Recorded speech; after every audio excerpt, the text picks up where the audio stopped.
So if I had to tell you just a couple things about color, you know, it's really interesting because you really want your colors to like reflect your spirit and really kind of connect with the people coming to your site. So you got to make sure that your colors are visible, they're bright, and you want to just have just a couple of colors, okay? You don't need too many, because if you have too many, you almost look like a circus, right? You have colors going everywhere. So you just want to have a couple. So what you should do is you should have like a primary color, right? Like, so a lot of websites, they'll use blue, for example, and sometimes blue can be a bit boring, but it's also very safe. So if you don't know what color to use, you can always go with blue, right? But in addition to like your primary color, you can always have things like accent colors, so things that make the primary color stand out. So if you have a blue, you might want to look at using like a yellow, but not everywhere, maybe just for certain highlights. Remember that you can also use colors with your photographs.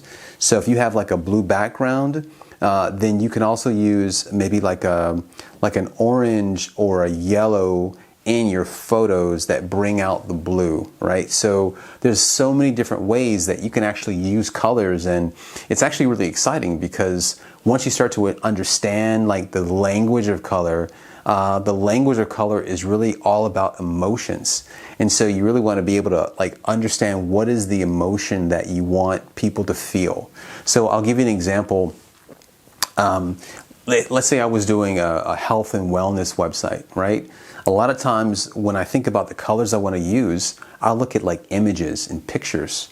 And so, for example, I like the color like blue-green. And if you look at like the ocean and you look at, for example, like let's say you take a drone image over the ocean and you see that deep, rich blue-green, that's really, really exciting. And it sort of gives people the idea of sort of that health and wellness, that sort of vibrancy, right?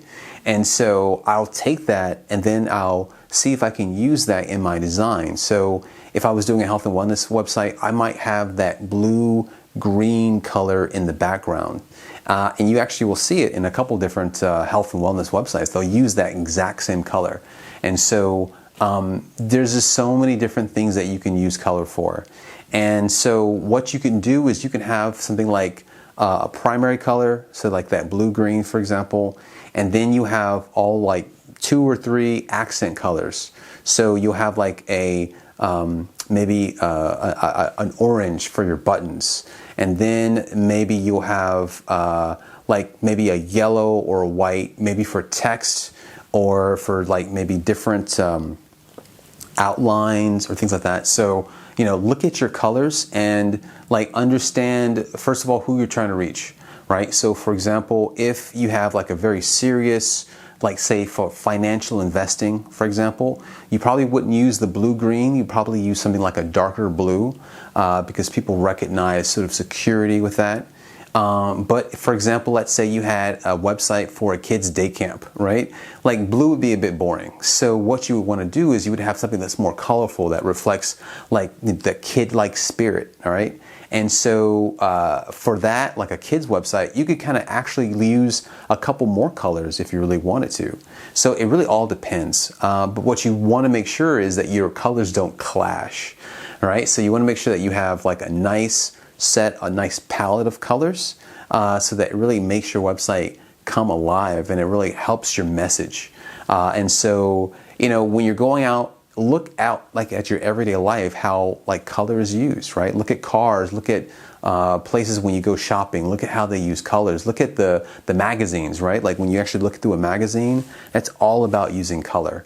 And so you can get all these different ideas for your website, or even for different designs, and you can see how you'll start to see how color is being used, and then you know it'll actually create a better way for you. You'll actually be able to create this intuition about color, and you will also be able to start looking at colors that match and go well with each other.